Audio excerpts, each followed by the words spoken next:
എന്ത്? നിങ്ങൾ ഇപ്പോഴും സൂചനകളും കാത്തു നിൽക്കുകയാണോ? ഞാൻ ഇനി പറയാൻ പോകുന്ന എല്ലാവരും ശ്രദ്ധിച്ചു കേട്ടോ. അവനെ എത്രയും വേഗം കണ്ടെത്തുന്നതാ നിങ്ങൾക്ക് എല്ലാവർക്കും നല്ലത്. അല്ലെങ്കിൽ ഈ നിലത്ത് കിടന്ന് ഉരുളാൻ പോകുന്നത് നിങ്ങളുടെ എല്ലാവരുടെയും തലയായിരിക്കും. കാർത്തികേയൻ തന്റെ എല്ലാ ജീവനക്കാർക്കും മുന്നറിയിപ്പ് നൽകിയപ്പോൾ അവരുടെ മുഖത്ത് മരണഭയം പ്രത്യക്ഷപ്പെട്ടു തുടങ്ങി. എന്താ അർജുൻ, എല്ലാ വലിയ ബിസിനസ്സുകാരും കൃത്യസമയത്തെത്തി. പക്ഷെ വെറുതെ വീട്ടിലിരുന്ന് ഭക്ഷണം കഴിക്കുന്ന നീ ഇത്രയും വൈകിയാണല്ലോ വന്നത്.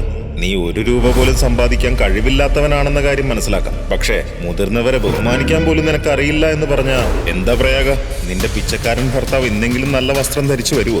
അതോ കാലി വയറോടെ ഭക്ഷണം കഴിക്കാൻ വേണ്ടി മാത്രം വലിഞ്ഞു കയറി വരുന്ന ഒരു ദരിദ്രവാസിയെ പോലെയാണോ വരിക? ആ ചടങ്ങ് തുടങ്ങാൻ എല്ലാവരും കാത്തിരിക്കുമ്പോഴായിരുന്നു ഗൗതം എല്ലാവരുടെയും മുന്നിൽ വെച്ച് പ്രയാഗയെ അപമാനിച്ചത്. അത് കേട്ടതും അവൾക്ക് ദേഷ്യം വന്നു. സൂക്ഷിച്ച് സംസാരിക്കണം ഗൗതം. എന്റെ ഭർത്താവ് പഴയ വസ്ത്രം ധരിച്ചാണ് വരുന്നതെങ്കിലും അത് അവന്റെ സ്വന്തം കഠിനാധ്വാനം കൊണ്ടുണ്ടാക്കിയത്, അല്ലാതെ ബിസിനസ് ഹെഡായ വല്യച്ഛനെ കുപ്പിയിലാക്കിയോ സ്വന്തം കുടുംബത്തിന്റെ സ്വത്ത് മോഷ്ടിച്ചിട്ടോ അല്ല. പ്രയാഗയുടെ വാക്കുകൾ കേട്ടതും ഗൗതമിന് ദേഷ്യം വന്നു. അയാൾ അവൾക്ക് ഉത്തരം നൽകാൻ തുടങ്ങുമ്പോഴേക്കും കുടുംബനാഥനും ശ്രാവണ ഗ്രൂപ്പിന്റെ MD-യുമായ മൈത്രേയൻ തന്റെ പ്രിയപ്പെട്ട പെങ്ങൾ രേണുകയുമായി അവിടെ എത്തി. കഴിഞ്ഞ നിരവധി പതിറ്റാണ്ടുകളായി മൈത്രേയൻ അവിടുത്തെ ഏറ്റവും ശക്തനായ ബിസിനസ്സുകാരനാണ്. സ്വന്തമായി ഏറ്റവും വലിയ ബിസിനസ് സാമ്രാജ്യം കെട്ടിപ്പടുക്കുകയും ഭരിക്കുകയും ചെയ്യുന്നവർ. തന്റെ ബിസിനസ് സാമ്രാജ്യം പരിപാലിക്കാൻ വേണ്ടി മാത്രം തന്റെ കുടുംബ അവകാശികളെ വിജയകരമായ ബിസിനസ്സുകാരാക്കാൻ അദ്ദേഹം വളർത്തിയെടുത്തിട്ടുണ്ടെങ്കിലും മൈത്രേയന് ശേഷം ആ ബിസിനസ് സാമ്രാജ്യം ഭരിക്കുക എന്നതായിരുന്നു ഗൗതമന്റെ ഉദ്ദേശം. അതുകൊണ്ടാണ് അവൻ മൈത്രേയനെ സോപ്പിട്ട് നിൽക്കുന്നത്. ആ കുടുംബത്തിൽ തന്നെ അതേ ഉദ്ദേശത്തോടെ കാത്തിരുന്ന മറ്റു ചിലരും ഉണ്ടായിരുന്നു. എന്നാൽ പ്രയാഗ അവരിൽ നിന്ന് വ്യത്യസ്തയായിരുന്നു.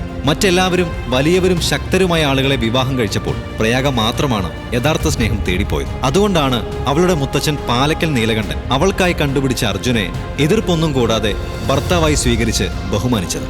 എന്നാൽ ഇക്കാരണത്താൽ അവൾക്ക് അവളുടെ കുടുംബത്തിൽ നിന്ന് ഒരുപാട് അപമാനങ്ങൾ നേരിടേണ്ടി വന്നിരുന്നു. പ്രയാഗ ഒരു കമ്പനിയിൽ നല്ല ജോലിയിൽ ചേർന്നിരുന്നു. അവൾ ധാരാളം സമ്പാദിച്ചു. പക്ഷേ അർജുന് ബിസിനസ് ചെയ്യാൻ പുറത്തുപോയി പലതവണ തോറ്റു മടങ്ങേണ്ടി വന്നു. അതുകൊണ്ട് തന്നെ അവൻ വളരെ ദുഃഖിതനായിരുന്നു. മാത്രമല്ല ഇത് പ്രയാഗയും അവനും തമ്മിൽ ഒരു ചെറിയ വിടവ് സൃഷ്ടിക്കാൻ കാരണമാവുകയും ചെയ്തു. അതേസമയം തന്നെ ഈ ഒരു അവസരം ഉപയോഗിച്ച് അവരെ വേർപെടുത്താൻ അവരുടെ കുടുംബാംഗങ്ങൾ കാത്തിരിക്കുകയായിരുന്നു. പക്ഷെ പ്രയാഗ അർജുനെ അങ്ങനെ ഒന്നിനു വേണ്ടിയും വിട്ടുകൊടുക്കാൻ തയ്യാറായിരുന്നില്ല. ആ ദിവസം പ്രയാഗയുടെ അമ്മ രേണുകയുടെ ജന്മദിനമായിരുന്നു. എല്ലാ വർഷവും കുടുംബം മുഴുവൻ ഒത്തുചേർന്ന് രേണുകയുടെ ജന്മദിനം ഗംഭീരമായി ആഘോഷിക്കുമായിരുന്നു. എല്ലാവരും അവരുടെ സ്റ്റാറ്റസ് പ്രദർശിപ്പിക്കാൻ വേണ്ടി വിലയേറിയ ആഭരണങ്ങളും ധരിച്ച് അവിടെ എത്തുമായിരുന്നു.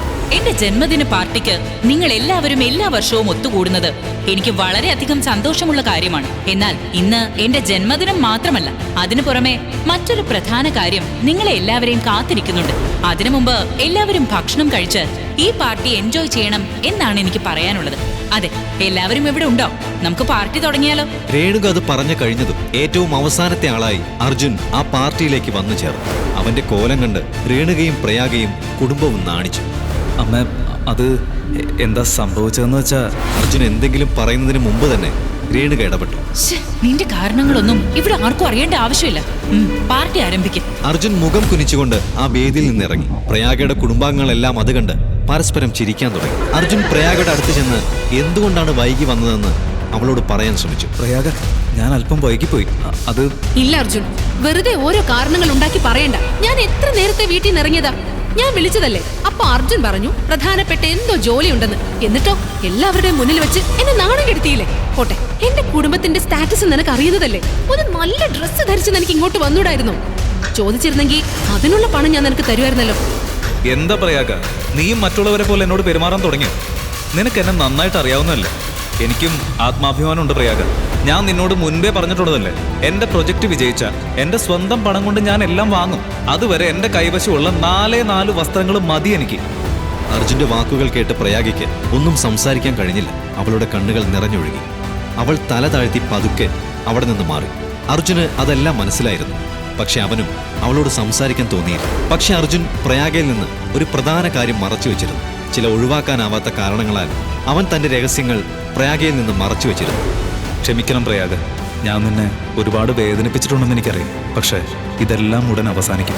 നിന്റെ മുഴുവൻ കുടുംബത്തെയും ഞാൻ എൻ്റെ കാൽക്കൽ വീഴ്ത്തും. അർജുൻ തന്റെ മനസ്സിലാണ് ആ സത്യം ചെയ്തത്. രേണുകയുടെ പിറന്നാൾ ആഘോഷം ഗംഭീരമായി നടക്കുമ്പോൾ മറ്റൊരിടത്ത് കൊച്ചിയിലെ മറ്റൊരു വലിയ ബിസിനസ്സുകാരനും മംഗലത്ത് ഗ്രൂപ്പിന്റെ ഉടമയുമായ കാർത്തികേയൻ കോപം കൊണ്ട് ജ്വലിക്കുകയായിരുന്നു. എന്താണ് ഇവിടെ സംഭവിക്കുന്നത്? നിങ്ങൾക്ക് അവനെ പിടികൂടാൻ കഴിഞ്ഞോ? നിങ്ങളുടെ മുന്നിൽ എത്ര സമയമുണ്ടായിരുന്നു? എത്രയും പെട്ടെന്ന് അവനെ കണ്ടെത്തിയേ പറ്റൂ. നിങ്ങൾ എന്ത് തേങ്ങ ഇവിടെ ചെയ്തു കൂട്ടുന്നേ? സർ, അത് ഞങ്ങൾ എല്ലാവരും കഷ്ടപ്പെട്ട് അവനെ തിരയുകയാണ്. പക്ഷെ അവൻ എവിടെയാണെന്ന് പോലും ഞങ്ങൾക്ക് കണ്ടെത്താൻ കഴിയുന്നില്ല. ഒരു ചെറിയ സൂചന ലഭിച്ചാൽ പോലും ഞങ്ങൾ സാറിനെ അറിയിക്കുന്നതാണ്. കാർത്തികേയന് തന്റെ സ്റ്റാഫുകൾ പറയുന്നത് കേൾക്കാൻ ക്ഷമയുണ്ടായിരുന്നില്ല. അദ്ദേഹത്തിന്റെ ദേഷ്യം അതിന്റെ ഉച്ചസ്ഥായിയിലെത്തി. എന്ത്? നിങ്ങൾ ഇപ്പോഴും സൂചനകളും കാത്തു നിൽക്കുകയാണോ? ഞാൻ ഇനി പറയാൻ പോകുന്ന എല്ലാവരും ശ്രദ്ധിച്ചു കേട്ടോ. അവനെ എത്രയും വേഗം കണ്ടെത്തുന്നതാ നിങ്ങൾക്ക് എല്ലാവർക്കും നല്ലത്. അല്ലെങ്കിൽ ഈ നിലത്ത് കിടന്ന് ഉരുളാൻ പോകുന്നത് നിങ്ങളുടെ എല്ലാവരുടെയും തലയായിരിക്കും. കാർത്തികേയൻ തന്റെ എല്ലാ ജീവനക്കാർക്കും മുന്നറിയിപ്പ് നൽകിയപ്പോൾ അവരുടെ മുഖത്ത് മരണഭയം പ്രത്യക്ഷപ്പെട്ടു തുടങ്ങി. കേരളത്തിലെ മുൻനിര കോടീശ്വരന്മാരിൽ ഒരാളാണ് മംഗലത്ത് കാർത്തികേയൻ. രാഷ്ട്രീയത്തിലും അദ്ദേഹം ഒരു വലിയ ശക്തിയാണ്. മൈത്രേയനേക്കാൾ 50 മടങ്ങ് കൂടുതൽ പണവും ജനശക്തിയും അദ്ദേഹത്തിനുണ്ട്. തനിക്ക് വേണ്ടത് എപ്പോൾ വേണമെങ്കിലും എങ്ങനെ വേണമെങ്കിലും എവിടെ വേണമെങ്കിലും നേടാൻ കഴിയുന്ന വ്യക്തിയാണ് അദ്ദേഹം. എന്നാൽ ഇത്രയും ശക്തനായ ഒരാൾ ഇപ്പോൾ ആരെയാണ് അന്വേഷിക്കുന്നത്? അദ്ദേഹത്തിന്റെ ഇപ്പോഴത്തെ അവസ്ഥയ്ക്ക് കാരണം എന്താണ്? അവരുടെ ജീവനക്കാർക്കിടയിൽ നിരവധി ചോദ്യങ്ങളുണ്ടായിരുന്നു. അതേസമയം പാർട്ടിയിൽ പ്രയാഗ ആരോടും മിണ്ടാതെ ഒരു മേശയിൽ ഒറ്റയ്ക്ക് മാറിയിരിക്കുകയായിരുന്നു. തന്റെ ഭാര്യ തന്നിൽ നിന്ന് വളരെ അകലെ നിൽക്കുന്നത് കണ്ടപ്പോൾ സാഹചര്യം കൂടുതൽ വഷളാക്കുന്നത് നല്ലതല്ലെന്ന് അർജുന് തോന്നി. അർജുൻ നേരെ വാഷ്റൂമിലേക്ക് പോയി കണ്ണാടിയുടെ മുന്നിൽ നിന്നു. എന്നാൽ കണ്ണാടിയിൽ കണ്ട രൂപം വളരെ ഭയാനകമായിരുന്നു. ചുവന്ന കണ്ണുകൾ, ശരീരത്തിൽ നിന്ന് പ്രസരിക്കുന്ന തീവ്രമായ വെളിച്ചം സൂര്യനെ ഭൂമിയിലേക്ക് കൊണ്ടുവരുന്നതായി തോന്നി. പെട്ടെന്ന് അവൻ കണ്ണുകളടച്ച് ഏതോ മന്ത്രം ജപിച്ച് കൈ ഉയർത്തി. അപ്പോൾ അവന്റെ കൈപ്പത്തിയിൽ പുക പ്രത്യക്ഷപ്പെട്ടു. ആ പുകയിൽ നിന്ന് ഒരു രഹസ്യ മൊബൈലും ഒരു ചിപ്പും വന്നു. അവൻ ആ ചിപ്പ് മൊബൈലിലിട്ട് ആക്ടിവേറ്റ് ചെയ്തു. കുറച്ച് നിമിഷങ്ങൾക്കുള്ളിൽ ആ മൊബൈലിൽ നിന്ന് ചില രേഖകൾ പ്രോസസ്സ് ചെയ്യാൻ തുടങ്ങി. അതേസമയം തന്നെയാണ് മംഗലത്ത് ഗ്രൂപ്പിൽ ഒരു ഭൂകമ്പം ആരംഭിച്ചത്. സർ, സർ, വളരെ പ്രധാനപ്പെട്ട കാര്യം പറയാനുണ്ട്. കാർത്തികേയൻ തന്റെ സ്റ്റാഫിനോട് തന്റെ ക്യാബിനിലേക്ക് വരാൻ പറഞ്ഞു. എന്താ സംഭവിച്ചത്? സർ, ഇതുവരെ നമ്മൾ അന്വേഷിച്ചുകൊണ്ടിരുന്ന ആളെ കണ്ടെത്തി. എന്ത്? സത്യമാണോ ഈ പറയുന്നത്? അവനിപ്പോ എവിടെയാ? ഉടനെ തന്നെ അവനെ ഇവിടേക്ക് കൊണ്ടുപോവാ, വേഗം. സർ, അവനിപ്പോ എവിടെയാ ഉള്ളതെന്ന കാര്യം ഞങ്ങൾക്കറിയില്ല. പക്ഷേ അവന്റെ എല്ലാ അക്കൗണ്ടുകളും വീണ്ടും ആക്ടിവേറ്റ് ആയിട്ടുണ്ട്. ഞങ്ങൾ അവന്റെ പിന്നാലെ തന്നെ ഉണ്ട്. ഉടനെ തന്നെ ഞങ്ങൾ അവനെ കണ്ടെത്തും. ഞങ്ങൾ ഉടനെ തന്നെ അവനെ കണ്ടെത്തിയിരിക്കും സർ. സ്റ്റാഫ് അത് പറഞ്ഞു തീർന്നതും കാർത്തികേയൻ ഇരിക്കപ്പുറതി ഉണ്ടായിരുന്നില്ല. വേഗം ആവട്ടെ. എത്രയും വേഗം അവനെ കണ്ടെത്തുന്നു ആ നിമിഷം അവനെ പിടികൂടി എന്റെ കൺമുമ്പിൽ കൊണ്ടുവരണം. ഒരു മിനിറ്റ് വൈകിയാൽ പോലും ഈ സാമ്രാജ്യം മുങ്ങിപ്പോകുമെന്ന കാര്യം നിങ്ങൾ മറക്കരുത്. ദേഷ്യത്തോടെ ഇതും പറഞ്ഞ് കാർത്തികേയൻ ഒരു സിഗരറ്റിന് തിരികൊളുത്തി. അപ്പോഴേക്കും മറ്റൊരാൾ അവിടേക്ക് കിതച്ചുകൊണ്ട് ഓടി വന്നു. സർ, നമ്മുടെ ഒഫീഷ്യൽ മെയിൽ ഐഡിയിൽ ഒരു പ്രധാന അറിയിപ്പ് വന്നിരിക്കുന്നു. എന്താണ് മാറ്റം? നമ്മുടെ കമ്പനിയുടെ എല്ലാ ഓഹരികളും മറ്റൊരാളുടെ പേരിലേക്ക് മാറ്റി. ഗ്ലോബൽ മാർക്കറ്റിൽ കമ്പനിയുടെ അവസ്ഥ വളരെ താഴ്ന്ന നിലയിലേക്ക് പോയിക്കൊണ്ടിരിക്കുക. നിങ്ങൾ എന്താ ഈ പറയുന്നത്? അതെങ്ങനെ സാധ്യമാവും? ആരുടെ പേരിലായി ഓഹരികൾ കൈമാറ്റം ചെയ്തിരിക്കുന്നത്? സർ, അത് പറയാൻ എനിക്ക് പേടിയാണ്. നിങ്ങൾക്ക് പേടിയാണെന്നോ? നിങ്ങൾ എന്താ ഈ പറയുന്നത്? അതും എന്റെ കണ്ണി നോക്കി. ഇതും പറഞ്ഞുകൊണ്ട് കാർത്തികേയൻ ദേഷ്യത്തോടെ സ്റ്റാഫിന്റെ കോളറിൽ പിടിച്ചു. അപ്പോൾ അയാളുടെ കണ്ണുകളിൽ വിശ്വനാഥന് മരണഭയം കാണാമായിരുന്നു. അയാൾക്ക് ഏകദേശം കാര്യങ്ങൾ പിടികിട്ടി. നിങ്ങളുടെ കണ്ണുകളിൽ എന്തിനാണ് ഇത്ര ഭയം? അപ്പോ അത് അർജുനാണോ? കാർത്തികേയൻ അത് ചോദിച്ചതും ആ സ്റ്റാഫ് അതെ എന്ന് പറഞ്ഞ് തലകുലുക്കി. അത് കേട്ടതും കാർത്തികേയൻ നിന്ന് വിറച്ചു. അപ്പോൾ അവിടെയുള്ള മറ്റൊരു സ്റ്റാഫ് പേടിയോടെ സംസാരിച്ചു തുടങ്ങി. സർ, അദ്ദേഹം ഇപ്പൊ എവിടെ ഉള്ളതെന്ന് കണ്ടെത്തിയിട്ടുണ്ട്. സ്റ്റാഫ് കാണിച്ച ആ അഡ്രസ്സ് കണ്ടതും കാർത്തികേയൻ വീണ്ടും ഞെട്ടി. ഇപ്പോഴും എന്തിനാണ് എല്ലാവരും കാത്തിരിക്കുന്നത്? വാ പോവാം. ഇനി നമുക്ക് അവനെ നമ്മുടെ സ്ഥലത്തേക്ക് കൊണ്ടുവരാൻ കഴിയില്ല. നമ്മൾ തന്നെ അവന്റെ സ്ഥലത്തേക്ക് പോയേ പറ്റൂ. അയാൾ അത് പറഞ്ഞ അടുത്ത നിമിഷങ്ങൾക്കുള്ളിൽ കാർത്തികേയന്റെ ബിസിനസ് സമുച്ചയത്തിൽ നിന്നും ഡസൻ കണക്കിന് കാറുകൾ വേഗത്തിൽ പുറപ്പെട്ടു. എന്നാൽ ഇതിനെല്ലാം കാരണക്കാരനായ അർജുൻ ഒന്നും അറിയാത്ത ഒരു നിഷ്കളങ്കനാണെന്ന് നടിച്ച് ആ പിറന്നാൾ പാർട്ടിയിൽ നിന്നും കൂളായി വൈൻ കുടിക്കുകയായിരുന്നു. അതുകൊണ്ട് ഗൗതം വീണ്ടും അർജുനെ പരിഹസിക്കാൻ തുടങ്ങി. എന്താ അർജുൻ, ചില ചെപ്പടി വിദ്യകളൊക്കെ കാണിച്ച് നല്ലൊരു കുടുംബത്തിലെ പെണ്ണിനെ തന്നെ നീ ഒപ്പിച്ചെടുത്തു. അവളെ ഓസിക്കൊണ്ട് നിനക്ക് സ്റ്റാർ ഹോട്ടലിൽ കിട്ടുന്ന മദ്യം കുടിക്കാനുള്ള യോഗവും നീ ഉണ്ടാക്കി. നിനക്ക് നാണം ഉണ്ടോടാ? ഇപ്പൊ നീ കുടിച്ചു തീർത്ത ഈ മദ്യത്തിന്റെ എല്ലാം കാശ് തിരികെ തരാൻ പറഞ്ഞ നീ എന്തോ ചെയ്യും? അവൻ വേറെ എന്ത് ചെയ്യും? ഇവൻ എന്തായാലും പിച്ചെ എടുക്കാൻ മടിയാണെന്ന് തോന്നുന്നു. മിക്കവാറും ഹോട്ടൽ മാനേജറിന്റെ കൈയും കാലും ഒക്കെ പിടിച്ച് പാത്രങ്ങൾ കഴുകിയൊക്കെ തടി തപ്പും. ഇനി അതും ഇല്ലെങ്കിൽ ഒരു നാണവും ഇല്ലാതെ ഇവന്റെ ഭാര്യ പ്രയാഗയോട് ഇവൻ കൈ നീട്ടി ഇറക്കും. പ്രയാഗയുടെ മറ്റൊരു കസിനും പ്രയാഗയുടെ വിരോധികളിൽ ഒരാളുമായ കാവ്യായിരുന്നു അത്. അവൾ കളിയാക്കിക്കൊണ്ട് അർജുനെ നോക്കി ചിരിച്ചു. ഗൗതമും അവിടെയുള്ള മറ്റുള്ളവരും അത് കണ്ട് അർജുനെ നോക്കി കളിയാക്കി ചിരിക്കാൻ തുടങ്ങി. എന്നാൽ ഇതെല്ലാം കണ്ടിട്ടും കേട്ടിട്ടും അർജുന് ദേഷ്യം വന്നിരുന്നില്ല. അതേസമയം പിറന്നാൾ പാർട്ടിയുടെ തുടക്കത്തിൽ താൻ പറഞ്ഞ പ്രധാന കാര്യം എല്ലാവരോടും പറയാൻ രേണുക മുന്നോട്ട് വന്നു. ഞങ്ങളുടെ കുടുംബ പാരമ്പര്യത്തെക്കുറിച്ച് എല്ലാവർക്കും അറിയാവുന്നതാണ്. ഈ പാരമ്പര്യം എനിക്ക് ശേഷവും ഉണ്ടായിരിക്കണോ എന്ന് എനിക്ക് നിർബന്ധമുണ്ട്. അതിപ്പോ ഉള്ളതിനേക്കാൾ പല മടങ്ങ് വളരണം.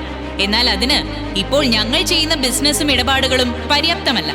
അത് നേടാനായി ഞാൻ വർഷങ്ങളായി ശ്രമിച്ചു വരികയാണ്. അതിന്റെ ഭാഗമായി ഇപ്പോൾ ഞാൻ മംഗലത്ത് ഗ്രൂപ്പുമായി ഒരു പ്രോജക്റ്റിൽ ഒപ്പുവെച്ചിരിക്കുകയാണ്. അതുകൊണ്ട് തന്നെ ഞങ്ങളുടെ ഓഹരികളുടെ മൂല്യം വർദ്ധിക്കുമെന്ന് എനിക്ക് ഉറപ്പുണ്ട്. രേണുക ആ പറഞ്ഞത് കേട്ടപ്പോൾ എല്ലാവരും അത്ഭുതപ്പെട്ടു. കാരണം മംഗലത്ത് ഗ്രൂപ്പ് ഒരിക്കലും ഒരു ബിസിനസ് ഇടപാടിനും അത്ര എളുപ്പത്തിൽ സമ്മതിക്കുന്നവരായിരുന്നില്ല. അവരുടെ ബിസിനസ് വികസിച്ചു വരുന്നുവെന്ന് കേട്ടപ്പോൾ എല്ലാവരും വളരെ സന്തോഷിച്ചു. ഗൗതം പോലും മനസ്സിൽ ഒരുപാട് സ്വപ്നങ്ങൾ കണ്ടു കഴിഞ്ഞിരുന്നു. പക്ഷേ ആ പാർട്ടിയിൽ ഒരു മൂലയിലിരിക്കുന്ന അർജുൻ മാത്രം ഒരു ചെറു പുഞ്ചിരിയോടെ എല്ലാവരെയും നോക്കുകയായിരുന്നു. അപ്പോൾ എല്ലാവരെയും ഞെട്ടിച്ചുകൊണ്ട് ആ സ്റ്റാർ ഹോട്ടലിന് പുറത്ത് ഒരു വലിയ ബഹളത്തിന്റെ ശബ്ദങ്ങൾ ഉയർന്നു. മംഗലത്ത് കാർത്തികേയന്റെ കാറുകൾ അവിടെ എത്തി. അയാളും ജീവനക്കാരും വേഗത്തിൽ അകത്തേക്ക് നടന്ന് രേണുകയുടെ ജന്മദിന പാർട്ടി നടക്കുന്ന ഹാളിലേക്ക് എത്തി. അതുകണ്ട് രേണുകയും കുടുംബവും അത്ഭുതത്തോടെ നിന്നു. ഇത്രയും വലിയ ഒരാൾ എന്തിനാണ് ഇവിടെ വന്നതെന്ന് ആലോചിച്ച് എല്ലാവരും ഞെട്ടി. പക്ഷെ അപ്പോഴും എന്തോ അജ്ഞാതമായ കാരണത്താൽ കുടുംബനാഥൻ മൈത്രേയൻ അവിടെ ഒരു നിശബ്ദ കാഴ്ചക്കാരനായി മാത്രം നിന്നു. അപ്പോഴേക്കും രേണുക വേദിയിൽ നിന്നിറങ്ങി കാർത്തികേയന്റെ മുന്നിൽ വളരെ മാന്യമായി വന്നു നിന്നു. മംഗലത്ത് കാർത്തികേയൻ സർ, സാർ ഇവിടെ വരുമെന്ന് ഞാൻ ഒരിക്കലും കരുതിയിരുന്നില്ല.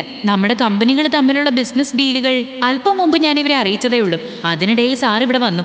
ഈ ദിവസം ഞങ്ങൾ ഒരിക്കലും മറക്കില്ല. രേണുക അത് പറഞ്ഞുകൊണ്ടിരിക്കുമ്പോൾ തന്നെ കാർത്തികേയൻ തന്റെ കൈകൾ കൊണ്ട് രേണുകയുടെ സംസാരം നിർത്താനുള്ള ആംഗ്യം കാണിച്ചു. നിങ്ങൾക്ക് എന്താ വട്ടുണ്ടോ രേണുക?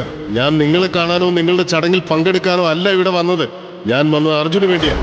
അർജുൻ, ഞാനൊരു വിഡ്ഢിയായി പോയി. കാർത്തികേയൻ ഗൗരവത്തോടെ അത് പറഞ്ഞപ്പോൾ അവിടെ ഉണ്ടായിരുന്ന എല്ലാവരും ഭയന്ന് വിറച്ചു. പ്രയാഗ അത്ഭുതത്തോടെ തന്റെ ഭർത്താവ് അർജുന്റെ മുഖത്തേക്ക് നോക്കി.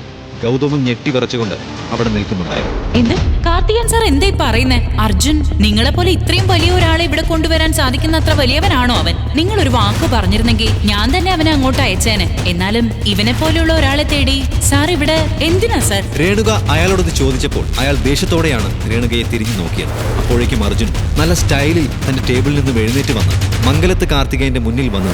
നാളുകൾക്ക് ശേഷം അർജുൻ കാർത്തികേയന്റെ മുഖത്തോട് മുഖം നോക്കുകയായിരുന്നു. അത് കണ്ട് കാർത്തികേയന്റെ ശരീരം വിറയ്ക്കാൻ തുടങ്ങി. അയാൾ അർജുന്റെ മുന്നിൽ മുട്ടുകുത്തി അവന്റെ 2 കൈകളും പിടിച്ച് ചുംബിച്ചു. ഇത് കണ്ടതും രേണുകയും കുടുംബവും ഞെട്ടിത്തരിച്ചു നിന്നു. അപ്പോൾ യഥാർത്ഥത്തിൽ ആരാണ് ഈ അർജുൻ? വെറും 4 ജോഡി വസ്ത്രങ്ങൾ മാത്രം കൈമുതലായിട്ടുള്ള ഒരു ചെറുപ്പക്കാരന്റെ മുന്നിൽ കേരളത്തിലെ ഏറ്റവും വലിയ ബിസിനസ് ഗ്രൂപ്പിന്റെ ഉടമ എന്തിനാണ് മുട്ടുകുത്തിയത്? വർഷങ്ങളോളം തപസ് ചെയ്തതിന്റെ ഫലമായാണോ അർജുന്റെ ശരീരത്തിൽ ആ വിചിത്ര ശക്തി ഉണ്ടായത്? അതോ അതൊരുതരം മാന്ത്രിക ശക്തിയുടെ കളിയാണ്? അവന്റെ കയ്യിൽ നിന്ന് പുറത്തു വന്ന ആ രഹസ്യ ചിപ്പിന്റെ രഹസ്യം എന്താണ്? തന്നെ ഭർത്താവായി ബഹുമാനിക്കുകയും സ്നേഹിക്കുകയും ചെയ്ത ഭാര്യ പ്രയാഗയിൽ നിന്ന് തന്നെക്കുറിച്ചുള്ള സത്യം അർജുൻ മറച്ചുവെച്ചത് എന്തുകൊണ്ടായിരിക്കും? അർജുൻ യഥാർത്ഥത്തിൽ ആരാണെന്നുള്ള സത്യം പ്രയാഗയ്ക്ക് അറിയാത്തത് എന്തുകൊണ്ടായിരിക്കും? ഈ കഥ തുടർന്ന് കേൾക്കുന്നതിനായി ഇപ്പോൾ തന്നെ പോക്കറ്റ് FM ആപ്പ് ഇൻസ്റ്റാൾ ചെയ്യൂ. Link in description.